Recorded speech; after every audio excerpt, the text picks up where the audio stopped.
Welcome to Easy Chemistry by Aisha Anjum. अस्सलाम dear students आज हम लोगों ने बोहर्स एटॉमिक मॉडल को डिस्कस करना है।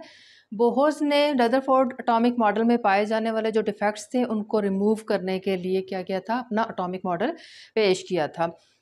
रदरफोर्ड क्या कहता था? रदरफोर्ड कहता था कि इलेक्ट्रॉन्स जो हैं वो न्यूक्लियस के गिर्द रिवॉल्व कर रहे हैं, मौजूद हैं, ठीक है। कोई उसने स्पेसिफिक उसकी लोकेशन नहीं बताई थी। उसने कहा था कि न्यूक्लियस के गिर्द वो रिवॉल्व कर रहे हैं। तो मैक्सवेल के मुताबिक, मॉडर्न फिजिक्स के मुताबिक, कोई भी चार्ज पार्टिकल जब रिवॉल्व कर रहा होता है तो एट लास्ट उसको क्या होता है, साथ साथ वो एनर्जी को रिलीज़ करता है। तो एट लास्ट उसको गिर जाना चाहिए कि इसमें इलेक्ट्रॉन को न्यूक्लियस में गिर जाना चाहिए और एटम को कोलैप्स कर जाना चाहिए। लेकिन एटम जो होता है वो कोलैप्स नहीं करता, हम जानते हैं, ठीक है। तो उसके मुकाबले में हमारे पास नील बोहर ने जो पोस्टुलेट्स दिए थे, जो पॉइंट्स दिए थे, वो क्या था? नंबर 1 था हमारे पास, electrons revolve around the nucleus in definite energy levels. Bohr कहता था कि इलेक्ट्रॉन्स जो है वो न्यूक्लियस के गिर्द अपने स्पेसिफिक एनर्जी लेवल्स यानी कि ऑर्बिट्स यानी कि शेल में क्या कर रहे हैं, रिवॉल्व कर रहे हैं। और वो अपने स्पेसिफिक लेवल्स में ही क्या करते रहते हैं, रिवॉल्व करते रहते हैं, ठीक है। जब तक वो अपने स्पेसिफिक लेवल्स में रिवॉल्व करते हैं, एनर्जी लेवल में या फिर ऑर्बिट में, तो तब तक वो ना ही एनर्जी को एमिट करते हैं और ना ही एनर्जी को एब्जॉर्ब करते हैं। मतलब कि वो अपने ज़ाती मकान में रह रहे हैं, ठीक है, उनको कोई भी किराया देने की ज़रूरत नहीं है। तो as long as electron remain in its on energy level, it never gains और लूजेस एनर्जी, ठीक है। अपने घर में रह रहे हैं, अपने एनर्जी लेवल में रह रहे हैं, तब तक उनको कोई भी एनर्जी निकालने की या एब्जॉर्ब करने की ज़रूरत नहीं होती है। और वो एनर्जी लेवल स्पेसिफिकली उन्हीं इलेक्ट्रॉन्स को अलॉट हुए होते हैं, ठीक है, स्पेसिफिक इलेक्ट्रॉन्स को। थर्ड पॉइंट था हमारे पास, द गेन और loss of energy occurs only when electron jumps from one energy level to the other energy level. अब हमारे पास क्या होता है कि इलेक्ट्रॉन्स एनर्जी को एब्जॉर्ब भी कर सकते हैं और एमिट भी कर सकते हैं। किस सूरत हाल में? जब वो एक एनर्जी लेवल से दूसरे एनर्जी लेवल में जंप करेंगे। फॉर एग्जांपल, मेरे पास अगर एक एटम है, ये सेंटर में न्यूक्लियस है, ठीक है, और इसके गिर्द ये एक इलेक्ट्रॉन है। अब हमारे पास क्या है, ये इलेक्ट्रॉन है, ये इसका पहला एनर्जी लेवल है, यानी कि मैं इसको बोलती हूँ ये 1 है। एन से हम लोग एनर्जी लेवल को जाहिर करते हैं, एन इज इक्वल टू 1 है। और ये जो दूसरा शेल है ये एन इज इक्वल टू 2 है, ठीक है। न्यूक्लियस के पास वाला जो शेल होता है उसकी एनर्जी कम होती है, उससे दूर वाले की एनर्जी उससे ज़्यादा होती है। और जैसे जैसे शेल बाहर की तरफ जाते हैं, दूर होते जाते हैं न्यूक्लियस से, उनकी एनर्जी बढ़ती रहती है। अब जब ये इलेक्ट्रॉन N1 से यानी कि पहले शेल से दूसरे शेल में जंप करेगा, इसकी एनर्जी लेट सपोज मैं कहती हूँ 5 जूल है, ठीक है। और जो N2 है उसकी एनर्जी कितनी है? 10 जूल है। अब 5 जूल वाला जो इलेक्ट्रॉन है, जब उसने 10 जूल वाले ऑर्बिट में जंप करना है तो वो क्या करेगा, एनर्जी को मज़ीद एब्जॉर्ब करेगा। 5 जूल एब्जॉर्ब करेगा, अपनी एनर्जी को 10 जूल बनाएगा, तभी वो 10 जूल वाले एनर्जी लेवल पर जंप कर जाएगा। तो N1 से N2 पे जाने के लिए उसने एनर्जी क्या की है, एब्जॉर्ब की है। अब कुछ टाइम के बाद वही इलेक्ट्रॉन दोबारा से क्या होगा, यहाँ से अपने पुराने वाले शेल में आएगा। जब वो आएगा तो जितनी एनर्जी उसने अगर एब्जॉर्ब की थी, 5 जूल एनर्जी एब्जॉर्ब की थी, तो वो 5 जूल दोबारा से क्या करेगा, एमिट करेगा अपने अंदर से, और नीचे वाले इलेक्ट्रॉन जो इलेक्ट्रॉनिक शेल है, ऑर्बिट है, उसमें जंप कर जाएगा। तो इसका मतलब ये हुआ कि इलेक्ट्रॉन जब भी लोअर एनर्जी लेवल से हाई एनर्जी लेवल में जाता है तो एनर्जी को एब्जॉर्ब करता है, हायर से लोअर में आता है तो वो एनर्जी को क्या करता है, एमिट करता है, ठीक है। क्योंकि वो वक्तन फवक्तन एनर्जी को एमिट कर रहा है या एब्जॉर्ब कर रहा है। यही वजह थी कि ये जो स्पेक्ट्रम बनाता है, लाइन स्पेक्ट्रम बनाता है एटम। तो जो रदरफोर्ड का सेकंड डिफेक्ट था कि कॉन्टिन्यूस स्पेक्ट्रम क्यों नहीं बनाता कोई एटम, उसकी यही वजह है कि जब जब इलेक्ट्रॉन जंप करेगा तो ही वो एनर्जी को एमिट करेगा या एब्जॉर्ब करेगा। जब वो एनर्जी को एमिट करेगा या एब्जॉर्ब करेगा तभी उस स्पेक्ट्रम की लाइन विजिबल होगी। ठीक है, इसीलिए लाइन स्पेक्ट्रम हमें नज़र आता है। अब ये हम लोग क्या करते हैं, delta E is equal to E2 minus E1, इसके ज़रिए इस फार्मूले से हम लोग निकालते हैं एनर्जी का डिफरेंस। लेट्स सपोज E2 हमारे पास एनर्जी है किसकी, अपर शेल की, हायर एनर्जी लेवल की। ठीक है, जैसा कि यहाँ पर मैंने n इज इक्वल टू 2 लिखा हुआ है, तो कितनी मैंने शो की थी, यहाँ पर लिखा था 10। ठीक है, और E1 कितनी थी, 5 जॉल। तो इसका मतलब है उसने कितनी एनर्जी, 5 जॉल एनर्जी मजीद एब्जॉर्ब की है, तब ही वो क्या हुआ है, उसने जंप किया है फ्रॉम लोअर एनर्जी लेवल से हायर एनर्जी लेवल में। तो एनर्जी डिफरेंस कितना था, दो शेल्स के दरमियान एनर्जी डिफरेंस 5 जॉल का था। जब इलेक्ट्रॉन ने वो 5 जॉल एनर्जी डिफरेंस को क्या कर लिया, अटेन कर लिया, उसको दूर कर दिया डिफरेंस को, तो वो लोअर एनर्जी लेवल से हाई एनर्जी लेवल की तरफ जंप कर गया। फोर्थ पॉइंट हमारे पास क्या है, angular momentum, MVR। Angular momentum क्या होता है, लीनियर मोमेंटम हमें पता है कि मैस मल्टीप्लाई बाय वेलोसिटी। ठीक है, कि इन दोनों के मैस के और वेलोसिटी के प्रोडक्ट को हम लोग मोमेंटम बोलते हैं। ये तो लीनियर चीज़ जब मूव कर रही होती है ना, लीनियर पाथ में, तो हम इसको लीनियर मोमेंटम बोलते हैं।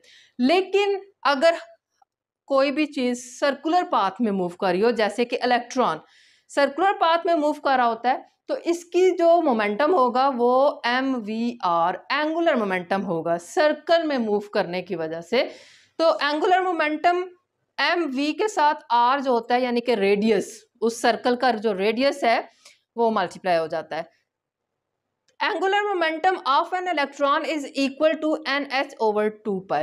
एंगुलर मोमेंटम किसी भी इलेक्ट्रॉन का जो होता है वो बराबर होता है NH ओवर 2π। अब यहाँ पर हमारे पास क्या है कि angular momentum of an orbit, orbit का मोमेंटम जो है वो डिपेंड किस पे कर रहा है, वो n पे डिपेंड कर रहा है। ठीक है, ये जो h ओवर 2π है ये तो एक कांस्टेंट फैक्टर है। ठीक है, n जो है वो, अगर मैंने एंगुलर मोमेंटम पहले शेल में मौजूद इलेक्ट्रॉन का फाइंड आउट करना है तो मैं 1 लगाऊंगी। ठीक है, मैं कैसे इसको सॉल्व करूंगी, मैं कहूंगी कि MVR, तो n की जगह पे मैं लगाऊंगी 1 मल्टीप्लाई बाय यहाँ पर लगाऊंगी h ओवर 2π। h हमारे पास प्लांक्स कांस्टेंट है, क्या वैल्यू होती है इसकी, 6.625 10⁻⁻34 जॉल सेकेंड, 2 मल्टीप्लाई बाय 3.14। ठीक है, जब हम इसको सॉल्व करेंगे तो हमारे पास कोई न्यूमेरिकल यहाँ पर आ जाएगा, आंसर आ जाएगा, जो कि क्या होगा, angular momentum of electron of first orbit. ठीक है, इसी तरह से अगर मैं एंगुलर मोमेंटम फाइंड आउट करना चाहती हूँ किसका, सेकंड ऑर्बिट का। ठीक है, उस इलेक्ट्रॉन का जो सेकंड ऑर्बिट में पाया जा रहा है, तो मुझे क्या करना पड़ेगा, मैं MVR इज इक्वल टू लिखूंगी 2 मल्टीप्लाई बाय, अब मैंने n की जगह पे क्या कर दिया, 2 कर दिया। मीन हमारे पास पहला शेल यानी कि पहला ऑर्बिट या पहला एनर्जी लेवल 1 लिख देंगे। अगर मैंने सेकंड शेल के एंगुलर मोमेंटम फाइंड आउट करना है शेल में पाए जाने वाले इलेक्ट्रॉन का, तो मैं यहाँ पर 2 लिख दूंगी, बाकी पूरा फैक्टर क्या होगा, वही होगा।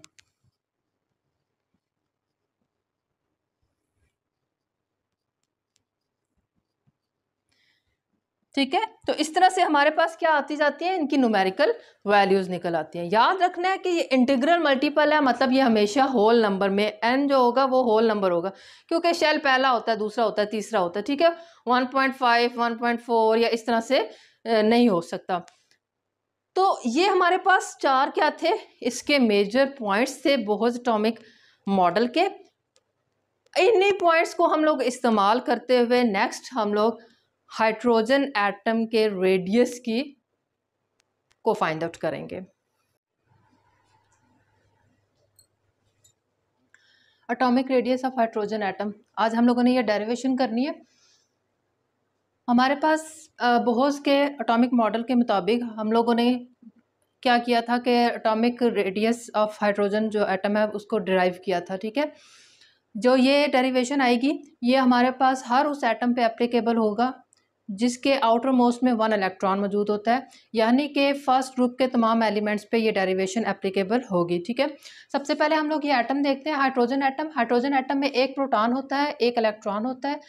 प्रोटॉन सेंटर में है जिसके ऊपर चार्ज जो है वो क्या है हमारे पास ई होता है, ठीक है। प्रोटॉन के एक ही प्रोटॉन है तो ई इसके ऊपर चार्ज है, ठीक है। जेड यहाँ पर इसलिए लिखा हुआ है क्योंकि ये डेरिवेशन जो है एप्लीकेबल होगी ऐसे तमाम एटम्स पे जिसके आउटर मोस्ट में 1 इलेक्ट्रॉन होगा, तो ये जेड का नंबर चेंज हो सकता है। अब यहाँ पर हाइड्रोजन के केस में तो जेड का नंबर 1 होगा, लेकिन अगर मैं लिथियम के लिए अप्लाई करूँगी यही डेरिवेशन तो उसका एटॉमिक नंबर 3 होता है, तो जेड की जगह पे 3 आ जाएगा। इसी तरह से सोडियम पे अप्लाई करूँगी तो 11 आ जाएगा एंड सो ऑन।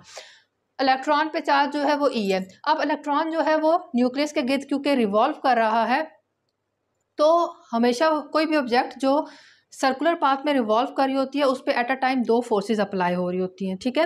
एक फोर्स होती है सेंट्रीफ्यूगल फोर्स। सेंट्रीफ्यूगल फोर्स वो होती है जो according to the first law of motion जो है कि हमारे पास अगर कोई भी चीज़ जो है स्ट्रेट मूव करती है तो वो स्ट्रेट ही लीनियर पाथ में ही मूव करती रहेगी, ठीक है, तब तक के जब तक कि उस पर कोई एक्सटर्नल फोर्स अप्लाई नहीं होती, ठीक है। तो ये इलेक्ट्रॉन भी नॉर्मली चाहता है कि मैं स्ट्रेट पाथ में मूव करूं, और उसी फोर्स को हम लोग बोलते हैं centrifugal force. Centrifugal force away from the centre.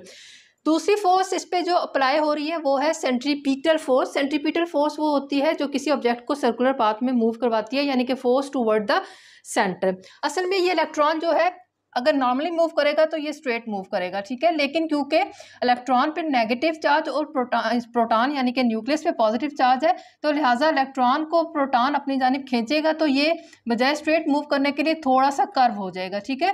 फिर सेम सिचुएशन क्रिएट होगी कि ये फिर स्ट्रेट मूव करना चाहेगा इलेक्ट्रॉन, लेकिन फिर हमारे पास न्यूक्लियस इसको थोड़ा सा अपनी जानिब खींचेगा जिसकी वजह से ये फिर कर्व में चला जाएगा, और इस तरह से ये काम होता रहेगा और इलेक्ट्रॉन जो है सर्कुलर पाथ में मूव करता रहेगा।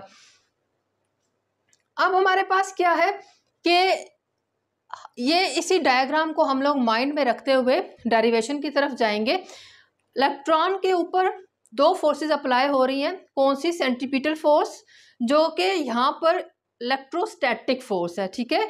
2 ऑपोजिट चार्जेस की फोर्स है जिसकी वजह से इलेक्ट्रॉन जो है वो सर्कुलर पाथ में मूव कर रहा है। जब तक सेंट्रीपिटल फोर्स सेंट्रीफ्यूगल फोर्स के इक्वल रहती है तो ऑब्जेक्ट सर्कुलर पाथ में मूव करता रहता है।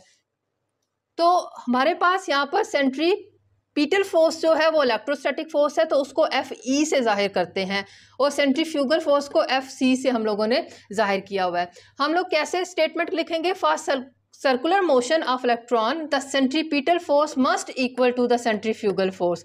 इन केस ऑफ एटम, यानी कि ये हम एटम को स्टडी कर रहे हैं ना हाइड्रोजन के, तो हमारे पास सेंट्रीफ्यूगल फोर्स सेंट्रीपिटल फोर्स कौन प्रोवाइड कर रहा है? सेंट्रीपिटल फोर्स यहाँ पर इलेक्ट्रोस्टैटिक फोर्स अप्लाई कर रहा है यहाँ पर, ठीक है। जो फोर्स ऑफ अट्रैक्शन है ऑपोजिट चार्जेस की, उसकी वजह से यहाँ पर जो सेंट्रीपिटल फोर्स पैदा हो रही है। तो हमारे पास यहाँ पर क्या है? Centripetal force is equal to centrifugal force. The electrostatic force centripetal is provided by Coulomb's law. अब हमारे पास जो सेंट्रीपिटल फोर्स है, क्योंकि वो 2 ऑपोजिट चार्जेस की वजह से पैदा हो रही है, तो यहाँ पर कूलम्स लॉ अप्लाई होगा। कूलम्स लॉ भी हमारे पास 2 चार्जेस पे अप्लाई होता था, ऑपोजिट चार्जेस पे, जो कि एक दूसरे को अट्रैक्ट करते थे। एक उनके दरमियान रेडियस R लिया जाता था, ठीक है। आपको याद होगा, ये हम लोगों ने पढ़ा हुआ है 9th क्लास में, कि 2 चार्जेस हैं जो कि क्या करते हैं? अट्रैक्ट होते हैं, उनके दरमियान रेडियस क्या है? R है, ठीक है। तो हम लोग इसको कैसे लिखते थे? हम लोग लिखते थे कि FE is equal to K Q1 Q2, ठीक है, इसको हम लोग Q1 बोलें, इसको Q2 बोलें, ओवर आर स्क्वायर इसको लिखा जाता है। तो K हमारे पास इक्वल होता है, ये हमारे पास कूलम्स कांस्टेंट है, 1/4 पाई एप्सिलॉन नॉट, ठीक है ना, ये K की वैल्यू है। तो इसका मतलब है कि FE हमारे पास क्या हो गया, K Q1 Q2 over K की जगह यहाँ पर 1/4 pi epsilon naught R square आ गया, ठीक है। अब Q1 हमारे पास क्या है, इलेक्ट्रॉन है, और Q2 हमारे पास क्या है, प्रोटॉन है, ठीक है, कोई भी है। तो Q1 अगर मैं कहती हूँ प्रोटॉन है तो उसका चार्ज ZE लिया गया था, और Q2 हमारे पास अगर इलेक्ट्रॉन है तो वो भी E है। तो यहाँ पर Q1 Q2 किसके इक्वल हो गया, ZE into E over 4 pi epsilon naught R square. तो ये सेंट्रीपिटल फोर्स इस तरह से हम लोग लिखेंगे, ठीक है। अब इस वैल्यू को हम लोग क्या कर लेते हैं, इस इक्वेशन में, यानी कि दोनों फोर्सेस आपस में बराबर होती हैं तो ही सर्कुलर पाथ में इलेक्ट्रॉन मूव करता है। तो centripetal force is equal to centrifugal force. इस सबको मैं इरेज कर लेती हूँ ताकि एक ही जगह पे सारी डेरिवेशन हम लोग निकाल सकें। तो हम कहते हैं कि सेंट्रीफ्यूगल फोर्स इक्वल होती है सेंट्रीपिटल फोर्स के, कुछ भी आप लिख दें, सेंट्रीपिटल फोर्स इक्वल है सेंट्रीफ्यूगल के, या सेंट्रीफ्यूगल इक्वल है सेंट्रीपिटल के। तो सेंट्रीफ्यूगल फोर्स होती है वो mv² ओवर r होता है, इज इक्वल टू ये वाली यहाँ पर हमारे पास निकली है Z E इंटू ई है, तो मैं ZE² लिख देते हैं over 4 pi epsilon naught R square, ठीक। अब मैं क्या करती हूँ, इसको क्रॉस कर लेती हूँ, इक्वेशन हमारे पास क्या बन जाएगी, mv² 4 pi epsilon naught R square is equal to, ये इधर चला जाएगा, ZE² R, ठीक है। तो ये स्क्वायर इस R से कट गया, तो यहाँ पर हमारे पास इस R को यहाँ पर छोड़े और बाकी सारी टर्म को क्रॉस मल्टीप्लाई कर दें, तो हम कहेंगे कि R is equal to ZE² over mv² 4 pi epsilon naught. तो ये हमारे पास रेडियस की एक इक्वेशन सामने आई है, लेकिन इसमें हमारे पास ये जो वेलोसिटी है ये अननोन है। अब ऐसी इक्वेशन जिसमें दो वेरिएबल्स यानी कि रेडियस भी नहीं मालूम और वेलोसिटी भी नहीं मालूम, वो किसी काम की नहीं है, क्योंकि हम उससे कुछ भी हासिल नहीं कर सकते। तो हम लोगों को ये वेलोसिटी की टर्म यहाँ से किसी तरह से ख़त्म करनी है। इस वेलोसिटी की टर्म को ख़त्म करने के लिए मैं कौन सी इक्वेशन यूज़ करूँगी, नील बोहर का जो हम लोगों ने एंगुलर मोमेंटम वाला 4th पॉइंट पढ़ा था। अकॉर्डिंग टू नील बोहर हम लोग क्या कहते हैं कि MVR यानी कि angular momentum is equal to होता है NH/2 पाई, ठीक है। तो मैंने वेलोसिटी फाइंड आउट करना है, मैं M और R को क्रॉस मल्टीप्लाई कर लूँगी, तो हम कहते हैं velocity is equal to NH/2 pi, M और R इधर क्रॉस मल्टीप्लाई हो गए, ठीक है। अब ये हमारे पास फर्स्ट इक्वेशन है, इसमें मैंने वेलोसिटी की टर्म की जगह पे पुट करनी है ये वाली इक्वेशन, ठीक है। तो यहाँ पर मुझे mv² चाहिए ना, v² चाहिए, तो मैं क्या करूँगी, इस होल इक्वेशन का स्क्वायर ले लूँगी, तो मेरे पास क्या आ जाएगा, v² is equal to n² h² over 4 pi square m² r², ठीक है। अब हम लोग क्या कर दें, इसको पुट कर दें इक्वेशन 1 में। इक्वेशन 1 क्या है हमारे पास, R is equal to ZE² over 4 pi epsilon naught, मैं इसको पहले लिख लूँ, 4 पाई एप्सिलॉन नॉट, M लिख लूँ वी स्क्वायर की जगह पे मैंने ये वाली पुट करनी है वैल्यू, ठीक है। तो वी की जो n square H square divide के नीचे डिवाइड आ रहा है, तो ये पूरी की पूरी टर्म ऊपर चली जाएगी, तो आ जाएगा 4 pi square M square R square, ठीक है। अब देखिए क्वेश्चन के इस तरफ भी आ रहा है और क्वेश्चन के इस तरफ भी आ रहा है, तो मैं इस आर को क्रॉस मल्टीप्लाई करके इधर ले आती हूँ। मैं कहती हूँ R over R square is equal to Z E square 4 pi square M square, ये आर स्क्वायर इधर नीचे आ चुका है, over 4 pi epsilon naught M N square H square, ठीक है। तो आर स्क्वायर से कट गया, तो मेरे पास आ जाएगा 1 ओवर आर, ठीक। तो 1 ओवर आर किसके इक्वल है?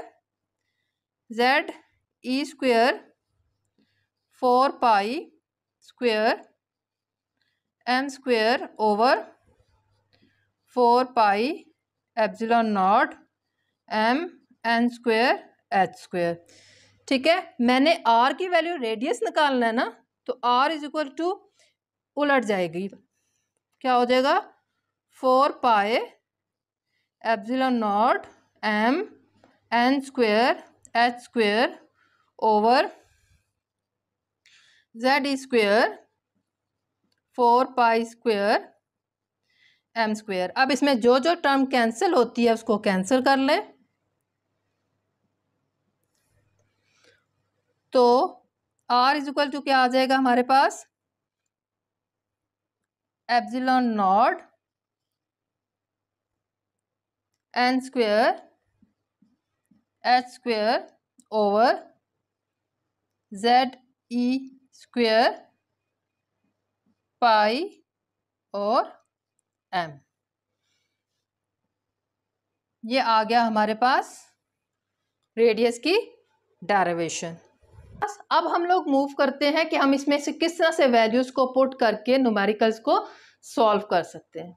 स्टूडेंट, तो आर यानी कि रेडियस हमारे पास निकला है हाइड्रोजन एटम का, epsilon naught N square H square over Z E square pi M.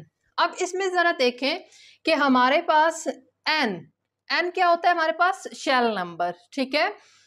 और z हमारे पास क्या है? क्योंकि हाइड्रोजन के लिए निकाला है, तो z is equal to atomic number 1 आएगा। तो मैं कहती हूँ कि r इज इक्वल टू मेरे पास आ गया epsilon naught N square H square over z की जगह 1 आना है, तो e स्क्वायर पाई और m। ये इक्वेशन हमारे पास आ गई है हाइड्रोजन के लिए।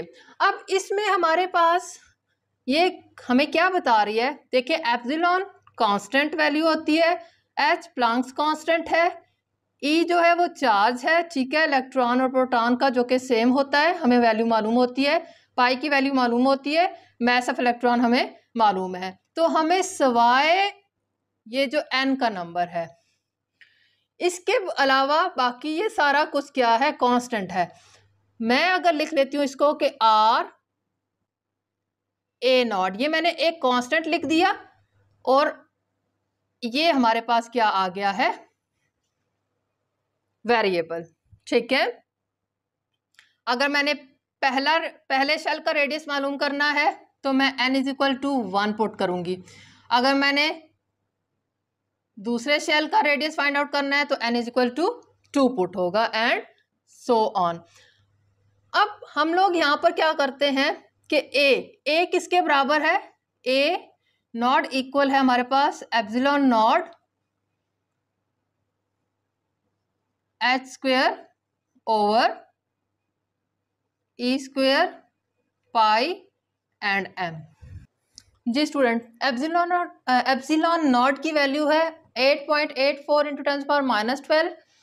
प्लैंक्स कांस्टेंट इक्वल है 6.625 इंटू 10⁻34 जॉल सेकेंड। जो चार्ज है हमारे पास इलेक्ट्रॉन और प्रोटॉन दोनों पे सेम होता है, ठीक है, बस सिर्फ चार्ज मुख्तलिफ होता है, ऊपर मैग्नीट्यूड सेम होता है। 1.6 इंटू 10⁻⁻19 कूलम, पाई की वैल्यू कांस्टेंट होती है 3.14 और mass of electron 9.11 into 10⁻31 kilogram है।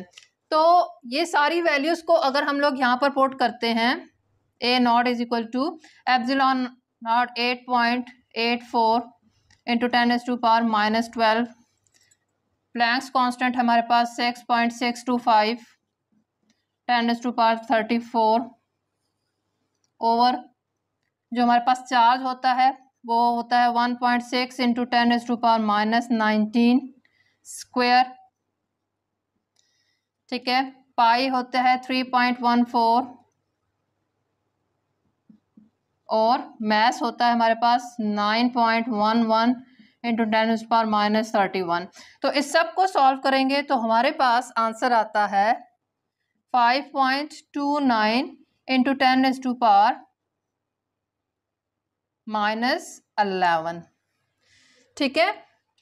अब अगर मैं क्या करूं, मैं इस डेसिमल पॉइंट, इस पॉइंट की वैल्यू को अरेंज करूं और ये यहाँ से यहाँ पर मूव कर जाए तो 0.529 इंटू 10⁻⁻10 हो जाएगा, ठीक है। डेसिमल पॉइंट जब पीछे गया है तो यहाँ पर एक नंबर ऐड होगा तो -10 हो जाएगा और हमें पता है 10⁻⁻10 इक्वल होता है 1 एंगस्ट्रॉम के।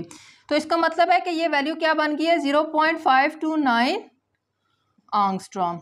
तो हमारे पास जो ए नॉट होता है उसकी वैल्यू क्या आती है, ये आई है, ठीक है ना। ये हमारे पास कांस्टेंट की वैल्यू आई है। अब हम लोग आराम से, अगर मैंने क्या करना है, हाइड्रोजन के पहले शेल का रेडियस फाइंड आउट करना है, तो मैं ए नॉट में क्या वैल्यू पुट करूंगी 0.529 इंटू पहला शेल है ना, तो n की जगह 1 किया, इसको स्क्वायर किया, तो मेरे पास यही आंसर आ जाएगा, ठीक है। लेकिन अगर मेरे पास न्यूमेरिकल आता है कि find radius of second shell,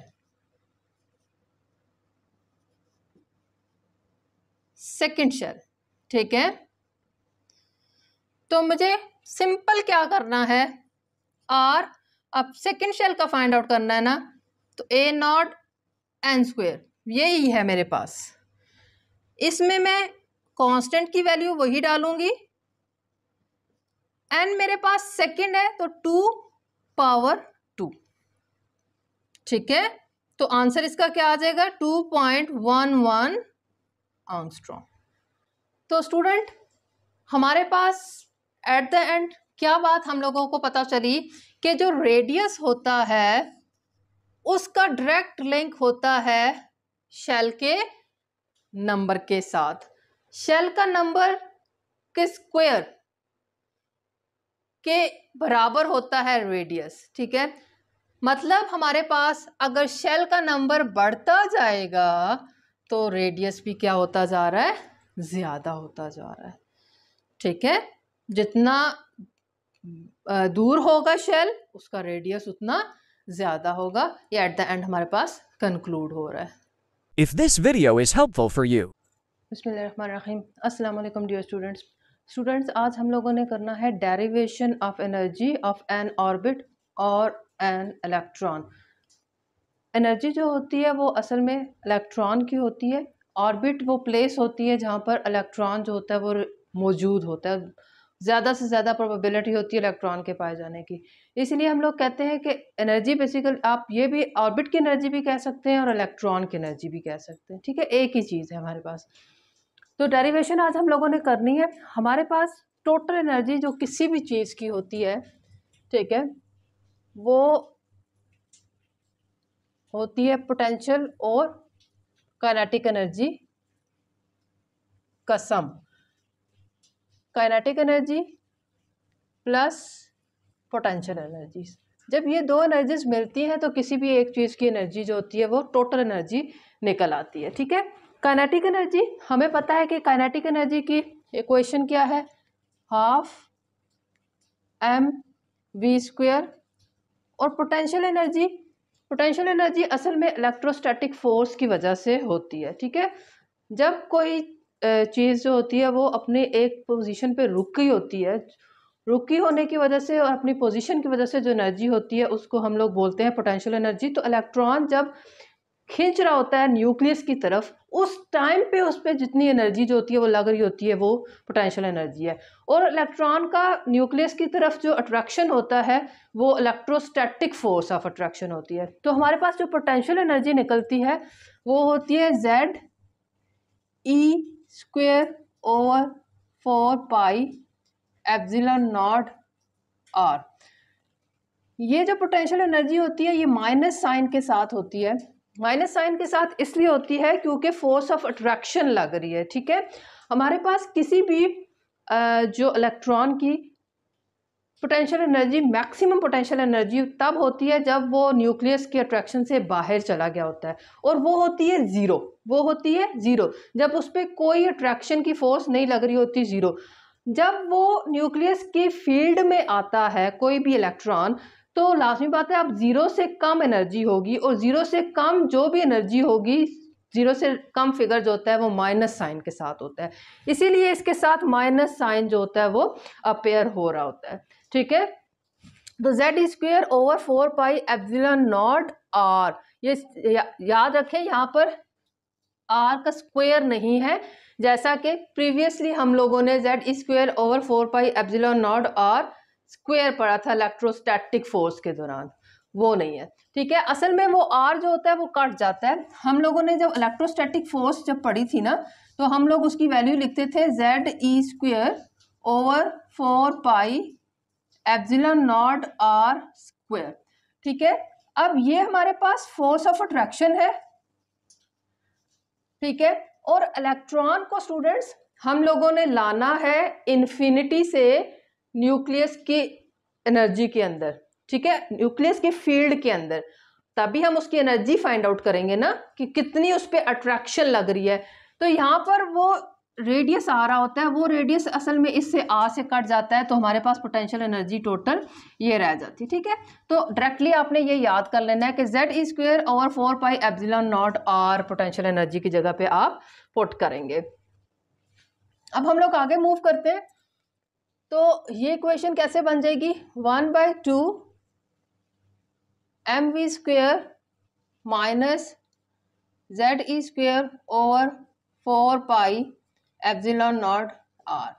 अब एम वी स्क्वेयर है, यहाँ पर हम लोगों ने इस टर्म को ख़त्म करना है, वेलोसिटी की टर्म को, ठीक है।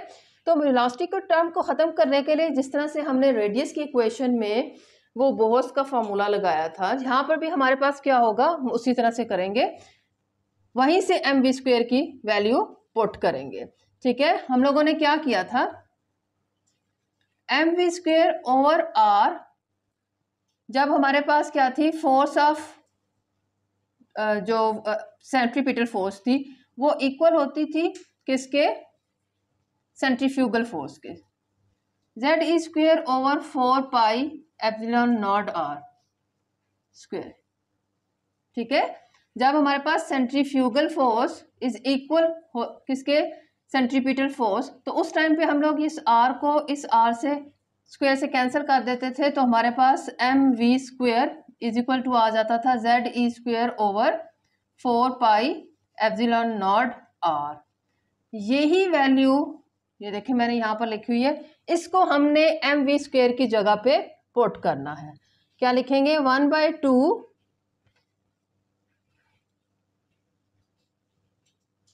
एम वी स्क्वायर की जगह लिख देंगे Z E square over 4 pi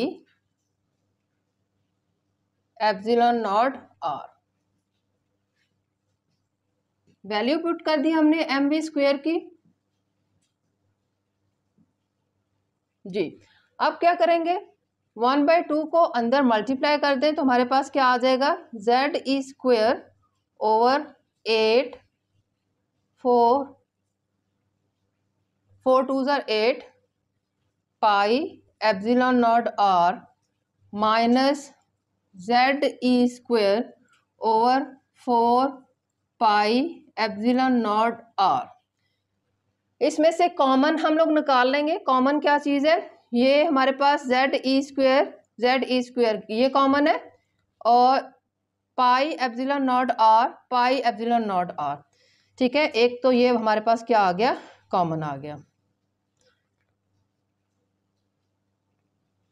epsilon naught R. अब ये 8 है और ये 4 है, तो हम लोग क्या कर सकते हैं, 4 1 ज़र 4 और 4 2 ज़र 8, तो यहाँ पर 4 भी क्या निकाल लेते हैं, कॉमन निकाल लेते हैं। तो हमारे पास अंदर क्या बचेगा, 1/2 माइनस, ठीक है, बाकी सारा कॉमन बाहर आ चुका है, तो 1/2 माइनस 1/1, ठीक। तो क्या आ जाएगा, जेड स्क्वेयर ओवर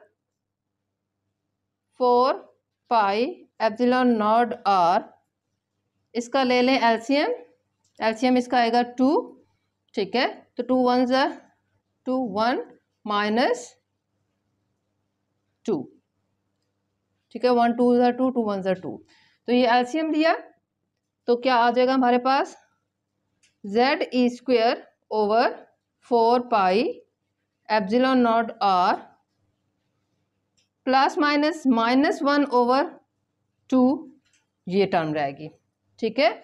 जब ये टर्म इससे मल्टीप्लाई होगी तो हमारे पास क्या आ जाएगा, minus Z E square over 4 2 ज़र 8, ठीक है, pi epsilon naught R, pi epsilon naught R, ठीक है। ये टर्म इससे मल्टीप्लाई हुई है, तो ये हमारे पास आ गया क्या, एनर्जी जो टोटल आ रही है।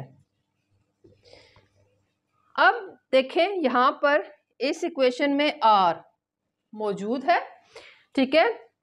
आर की वैल्यू हम जानते हैं, प्रीवियस हम लोगों ने डिराइव की हुई है रेडियस की वैल्यू, तो उस आर को हमने यहाँ पर क्या करना है, पुट कर देना है, ठीक। मैं पुट करने जा रही हूँ, क्या हो जाएगा हमारे पास, minus Z E square over 8 pi epsilon naught R, R की वैल्यू ये मैंने नोट की हुई है, इस वैल्यू को हम लोग यहाँ पर पुट करते हैं, epsilon naught N square H square over, ठीक है। डिवाइड के नीचे जो चीज डिवाइड हो रही होती है वो ऊपर मल्टीप्लाई हो जाती है, ये तो आप लोग जानते ही होंगे, ठीक। आर की वैल्यू मैंने यहाँ पर क्या कर दिया, पुट कर दी। अब जरा देखें यहाँ पर क्या है, ई स्क्वेयर 2 टाइम है, जेड और जेड 2 टाइम है, तो इनको आपस में इसका स्क्वायर ले लें, जेड और जेड स्क्वायर हो गया, E2 और E2 E4 हो गया, पाई एम ओवर, अब नीचे देखें 8 पाई, ठीक है, एप्सिलॉन नॉट 2 टाइम है, स्क्वायर कर दें इसको, एन स्क्वायर और एच स्क्वायर। अब पाई ऊपर है भी है नीचे भी है, कट कर दें, ठीक है, ये दोनों कट होते थे, ये कट हो गए, बाकी इक्वेशन जो है वो इस तरह से बन गई। तो हमारे पास एनर्जी जो टोटल है वो कितनी आई है, minus Z E 4 M over 8 epsilon naught square N square and H square. अब यहाँ पर देखें, सवाए ऑर्बिट के नंबर के बाकी सारा कुछ जो है वो कांस्टेंट है। क्या क्या कुछ कांस्टेंट है हमारे पास, Z E 4 M over 8 epsilon naught, ठीक है, एन जो है वो कांस्टेंट नहीं है, एप्सिलॉन नॉट स्क्वायर और एच स्क्वायर, तो ये सारी टर्म कांस्टेंट है। 1/n स्क्वायर ये सिर्फ वेरिएबल है, मतलब कि यहाँ पर n की वो वैल्यू आएगी जिस ऑर्बिट की एनर्जी फाइंड आउट करनी है, जिस ऑर्बिट में मौजूद इलेक्ट्रॉन की एनर्जी फाइंड आउट करनी है, एक ही बात है, ठीक है। तो अगर हमारे पास क्या है, हम लोग हाइड्रोजन एटम को स्टडी कर रहे हैं, तो Z इज इक्वल टू 1 हो जाएगा। तो ये इक्वेशन कैसी बन जाएगी, -E4m over 8 epsilon naught square h square 1 over n square, ये बन गया हमारे पास। ठीक है ना। अब हमारे पास क्या है कि ये सारे के सारी टर्म कांस्टेंट है। हमें मालूम होती है एनर्जी की वैल्यू भी, मैस भी मालूम होता है इलेक्ट्रॉन का, एप्सिलॉन नॉट कांस्टेंट है, प्लैंक्स कांस्टेंट है। जब हम लोग इन सारी टर्म्स को क्या करेंगे, सॉल्व करेंगे, तो हमारे पास क्या आंसर आएगा, कांस्टेंट -2.178 इंटू 10⁻⁻18, ये कांस्टेंट की वैल्यू आ रही है। और ये हमारे पास आगे आ गया वेरिएबल ऑर्बिट का नंबर। अब ये हमारे पास जो सारे डेरिवेशन हुई है ना, ये हमारे पास एक इलेक्ट्रॉन से रिलेटेड हुई है। ठीक है, एक एटम की बात हो रही है हमारे पास, जबकि हम केमिस्ट्री में डील करते हैं किसके साथ, मोल्स के साथ, सिंगल एटम के साथ हमारी डीलिंग नहीं होती। तो ये हमारे पास इस टाइम जो एनर्जी आई है टोटल, वो जाउल पर एटम आई है। ठीक है, जाउल पर एटम। हम लोग इसको कन्वर्ट कर लेते हैं किसमें, किलो जाउल पर मोल में। तो उसके लिए हमें क्या करना पड़ेगा, -2.178 मल्टी 10⁻⁻18 को हम लोगों ने मोल में कन्वर्ट करना है। तो पार्टिकल नंबर कितना होता है एक मोल में, 6 एवोगाड्रोस नंबर 6.022 10⁻23 और डिवाइड कर देंगे, किलो जाउल करना है हम लोगों ने, 1000 से इसको डिवाइड कर देंगे। ठीक है, तो हमारे पास क्या आ जाएगा, -1313.31 इसका आ जाएगा किलो जाउल पर मोल। ठीक है, तो ये हमारे पास आ गई किलो जाउल पर मोल।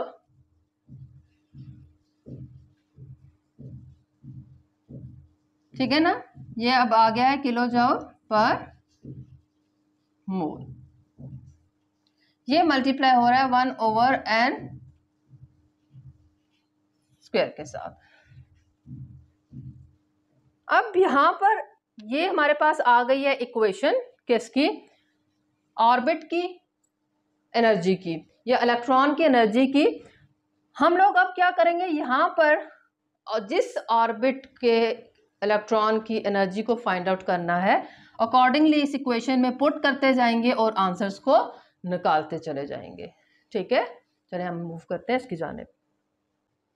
जी स्टूडेंट्स, हमारे पास जो किसी भी ऑर्बिट की एनर्जी की जो फाइनल इक्वेशन आई है वो है -1313.31 ओवर n स्क्वायर। ठीक है, अब मैं 1 बाय 1 ऑर्बिट नंबर यहाँ पर फिट करूँगी, पुट करूँगी और उसकी वैल्यूज़ को फाइंड आउट करूँगी।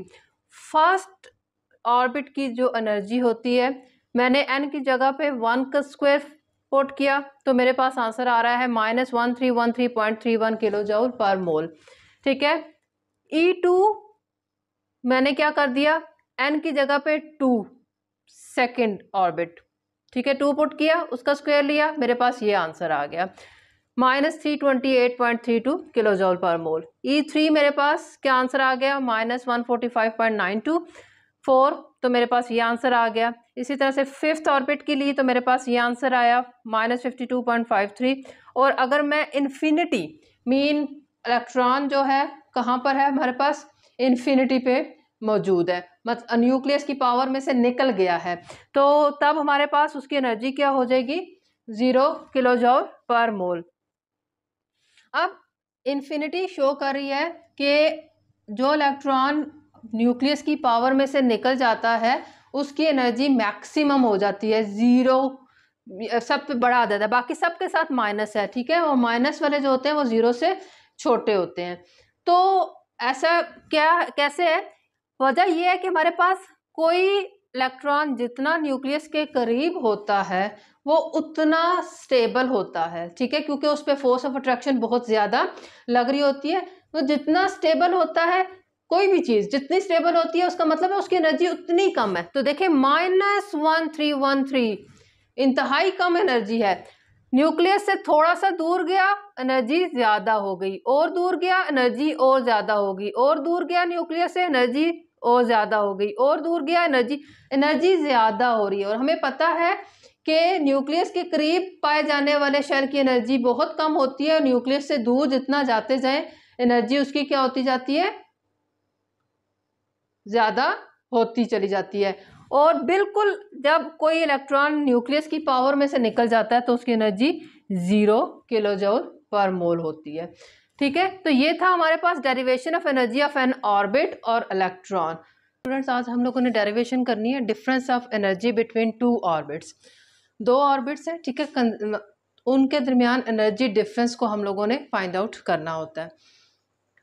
हमारे पास क्या होता है कि इलेक्ट्रॉन जहाँ से जंप करता है उसको ग्राउंड स्टेट बोलते हैं, और जहाँ पर वो जंप करता है ऊपर हाई एनर्जी लेवल की तरफ उसको एक्साइटेड ऑर्बिट बोलेंगे, एक्साइटेड स्टेट बोलेंगे, ठीक है। तो ये आपको याद रखना है, ग्राउंड एंड एक्साइटेड स्टेट।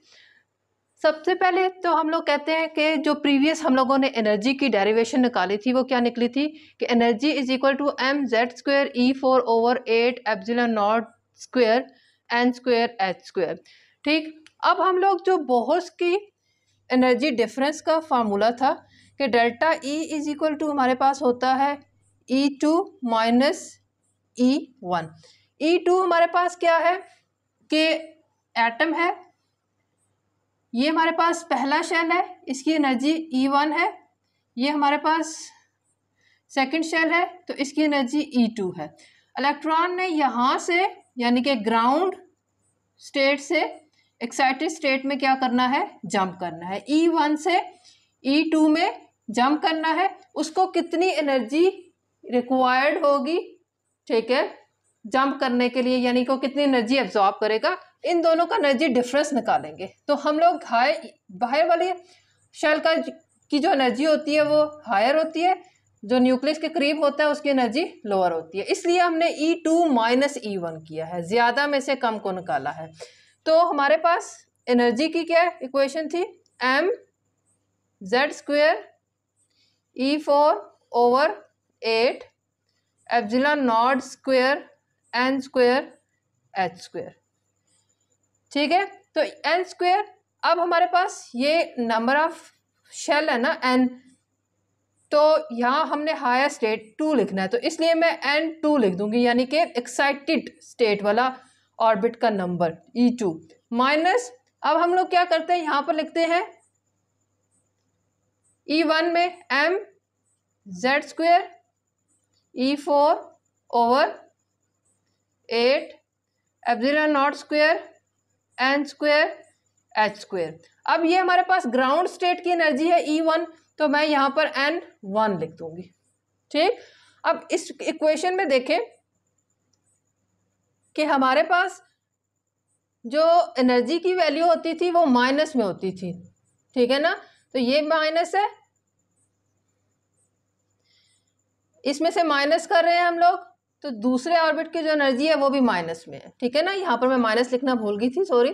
तो माइनस उसकी वैल्यू माइनस करना है हमने सेकंड ऑर्बिट की जो एनर्जी है उसकी यहाँ पर डेरिवेशन लिखी। अब हमारे पास ये क्या बन जाएगा, -mz²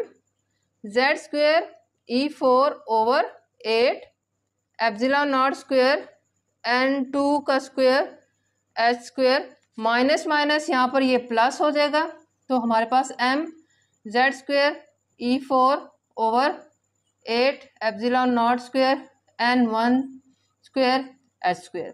अब देखिए यहाँ पर ये माइनस वाली वैल्यू है और ये प्लस वाली वैल्यू है, मैं इसको इधर लिखूंगी और इसको इधर लिखूंगी, ठीक है, सिर्फ माइनस को एडजस्ट करने के लिए। बस मैंने इस पूरी टर्म को उठा के इधर लिख देना है और इस पूरी टर्म को उधर शिफ्ट कर देना है, और कुछ भी नहीं है। mz² E4/8 epsilon naught square n1² h² minus के साथ है ये वाली फर्स्ट वाली टर्म जो है, तो mz² Z square E4/8 epsilon naught square N2 square और H स्क्वेयर।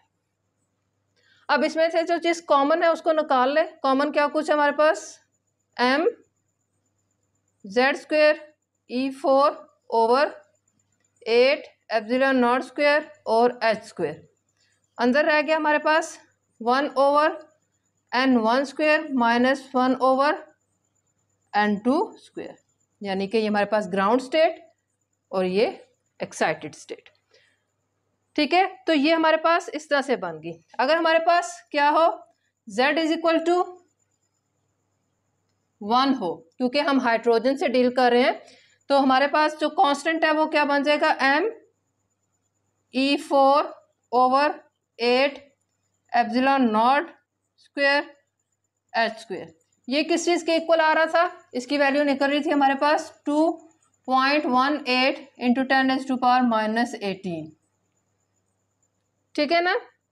तो क्या बन जाएगा हमारे पास, delta E is equal to बन जाता है 2.18 इंटू 10⁻⁻18 इंटू 1/N1 square minus 1/N2 square. तो हम लोग क्या कर सकते हैं कि N1 में की जो भी एनर्जी है उसको माइनस कर सकते हैं 12 में से। ये वैल्यूज़ यहाँ पर 1 की वैल्यू पुट होगी, यहाँ पर जो भी मतलब कि जो ग्राउंड स्टेट है यहाँ पर उसका नंबर पुट होगा और जो हायर स्टेट है यहाँ पर उसका पुट होगा। जिन दो लेवल्स के दरमियान आपने एनर्जी डिफरेंस फाइंड आउट करना है ना, तो उनका नंबर पुट करेंगे। लेट सपोज यहाँ पर अगर मैं ग्राउंड स्टेट मेरे पास 1 है तो यहाँ पर 1 का स्क्वायर लिखूंगी, और वो इलेक्ट्रॉन जंप किस पे कर रहा है, सेकंड शेल में जंप कर रहा है, तो यहाँ पर मैं 2 स्क्वायर पुट करूंगी तो मेरे पास आंसर आ जाएगा, एनर्जी डिफरेंस निकल आएगा। डेरिवेशन ऑफ फ्रिक्वेंसी, अब हमने फ्रिक्वेंसी ड्राइव करनी है ऑर्बिट की में मौजूद इलेक्ट्रॉन की फ्रिक्वेंसी क्या होगी। तो उसके लिए हम लोग जो प्लैंक्स के इक्वेशन है, क्या होता है हमारे पास, डेल्टा E। ठीक है, प्लैंक्स की इक्वेशन हम लोगों ने इस्तेमाल करनी है, delta E is equal to H new.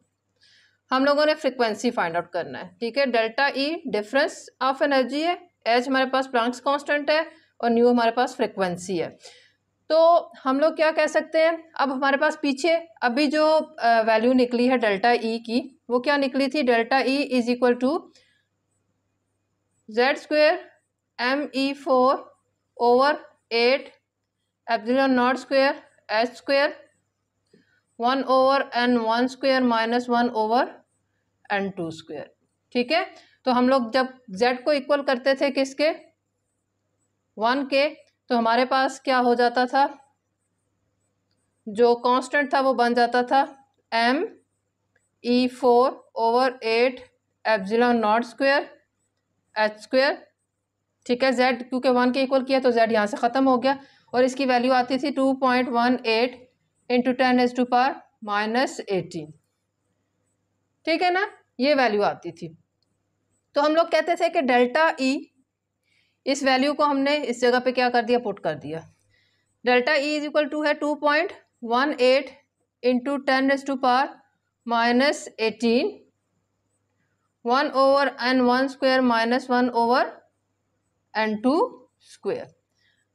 तो delta E is equal to, according to Planck's equation, delta E is equal to H nu है। तो हम कह सकते हैं कि H nu is equal to किस चीज़ के इक्वल है, ये Z square ME4/8 epsilon naught square H square 1/N1 square minus 1/N2 square. अब यहाँ पर Z इज इक्वल टू हम लोगों ने 1 कर दिया था। ठीक है, इसलिए यहाँ पर Z आप लिखें तब भी ठीक है, ना लिखें तब भी ठीक है, क्योंकि Z हम इज इक्वल टू 1 हाइड्रोजन के साथ डीलिंग हो रही है। तो हमारे पास क्या हो जाएगा, हमने फ्रिक्वेंसी फाइंड आउट करनी है, H जो है वो क्रॉस होके यहाँ पर आ जाएगा, तो इस जानिब हमारे पास H क्यूब हो जाएगा। फ्रिक्वेंसी इज इक्वल टू मेरे पास क्या हो जाएगा, ME4/8 epsilon naught square H cube, 1/n1² minus 1/n2²। ये हमारे पास क्या हो जाएगी, इक्वेशन बन जाएगी। फ्रिक्वेंसी हमारे पास किस में फाइंड आउट की जाती है, हर्ट्ज में फाइंड आउट की जाती है, या हम लोग कहते हैं साइकिल्स पर सेकेंड। ये दोनों इसकी क्या है, यूनिट्स है, दोनों में से कोई भी एक लिखी जा सकती है। ठीक है, तो ये हमारे पास थी derivation of frequency of an electron in N orbit. अब हम लोग मूव करते हैं वेव नंबर की डेरिवेशन की जानिब। जी, derivation of wave number of an electron in N orbit हम लोगों ने करनी है। हम लोगों ने वेव नंबर निकालना है। वेव नंबर क्या होता है हमारे पास कि एक यूनिट एरिया में कितनी वेव्स बन रही हैं। ठीक है, लेट्स सपोज यहाँ पर इस टाइम जो है ये 2 वेव्स दिखाई दे रही हैं। ठीक है, इन दोनों को मिला के एक वेव और इन दोनों को, तो हमारे पास ये 2 वेव्स बन रही हैं यहाँ पर। ठीक है, तो हम इसको वेव नंबर बोलेंगे। हमारे पास वेव नंबर का और वेव लेंथ का आपस में क्या होता है, इनवर्स रिलेशन होता है। हम लोग जानते हैं कि फ्रीक्वेंसी इक्वल होती है c/λ। ठीक, और वेव नंबर, ये वेव नंबर फ्रीक्वेंसी न्यू के ऊपर बार डालें तो ये वेव नंबर है, ये होती है इक्वल 1/λ। 1/λ, ठीक है ना। जितनी ज्यादा फ्रीक्वेंसी होगी उतनी शॉर्ट वेवलेंथ होगी, जितना ज्यादा वेव नंबर होगा उतना कम हमारे पास क्या होगा, वेवलेंथ होगी। ठीक है ना। तो अगर हम लोग इन दोनों इक्वेशंस को कंबाइन करें तो क्या बन जाएगी हमारे पास वेव नंबर, ये क्या है 1/λ। 1/λ की जगह मैं यहां पर क्या डाल दूं, वेव नंबर, सॉरी यहां पर फ्रीक्वेंसी है। ठीक, फ्रीक्वेंसी इज इक्वल टू होता है c/λ, ये हमारे पास कांस्टेंट है। ठीक, wave number is equal to होता है 1/λ। हमारे पास दोनों का, फ्रीक्वेंसी का वेवलेंथ के साथ इनवर्स रिलेशन है। हमें पता है कि फ्रीक्वेंसी ज़्यादा होने का मतलब है एनर्जी ज़्यादा होना। जब किसी वेव की एनर्जी ज़्यादा होती है तो उसकी वेवलेंथ शॉर्ट ही होगी, तभी वो क्या होगी, उसकी फ्रीक्वेंसी ज़्यादा होगी। इसी तरह से जो वेव नंबर होता है वो क्या होता है हमारे पास कि पर यूनिट एरिया में कितनी वेव्स बन रही हैं। ठीक है, अगर छोटी वेव्स बनेगी पर यूनिट एरिया में तो उसका वेव नंबर ज़्यादा होगा। छोटी वेव्स मतलब उसकी वेवलेंथ कम होगी, तो वेवलेंथ कम होगी तो वेव नंबर ज़्यादा होगा। अब हम ये क्या है हमारे पास, फ्रीक्वेंसी इज इक्वल टू 1/λ 1। ठीक है, तो 1/λ की जगह पे मैंने डाल दिया वेव नंबर और आगे मैंने क्या डाल दिया c। तो हमारे पास फ्रीक्वेंसी का क्या रिलेशनशिप बना, c वेव नंबर। तो हम इसको जनरली अगर समझे तो हमें नजर आ रहा है कि फ्रीक्वेंसी जितनी ज्यादा होगी वेव नंबर भी उतना ज्यादा होगा। मीन छोटी छोटी वेव्स बनेंगी तभी उसकी फ्रीक्वेंसी भी ज्यादा होगी और उसकी एनर्जी भी ज्यादा होगी। ठीक है, तो अब हम लोग क्या करते हैं, मैं कहती हूँ कि c into wave number is equal to, पीछे हम लोगों ने फ्रीक्वेंसी की क्या ड्राइव की है, इक्वेशन ड्राइव की है। तो हमारे पास फ्रीक्वेंसी की डेरिवेशन जो अभी हमने पीछे ड्राइव किया वो है हमारे पास Z²E4m/8ε0² ठीक है, इंटू 1/n1² माइनस 1/n2²। अब इसमें हमारे पास क्या होगा कि हम लोगों ने वेव नंबर फाइंड आउट करना है इस डेरिवेशन में। तो ये हमारे पास जो c का फैक्टर है ये क्रॉस मल्टीप्लाई होके इधर आ जाएगा। तो wave number is equal to मेरे पास हो जाएगा Z²E4m/8ε0² h³ c 1/n1² minus 1/n2²। ठीक है, तो ये हमारे पास इक्वेशन बन गई। ये हमारे पास पूरी एक कांस्टेंट टर्म है। z इज इक्वल टू 1 हम लोग पुट करेंगे क्योंकि हम हाइड्रोजन के साथ डील कर रहे हैं। तो इस कांस्टेंट की वैल्यू क्या निकलती है 1.09 678 इंटू 10⁻⁷ पर मीटर। ठीक है, हमारे पास वेव नंबर की यूनिट क्या होती है, ये देखें, wave number is equal to 1/λ है ना, तो 1/λ क्या होता है, वेव लेंथ है, मीटर में मापी जाती है, तो मतलब पर मीटर हमारे पास क्या है, वेव नंबर की यूनिट निकल रही है। तो ये हमारे पास कांस्टेंट वैल्यू निकली है, इसको हम लोग रेडबर्ग कांस्टेंट बोलते हैं। ठीक है,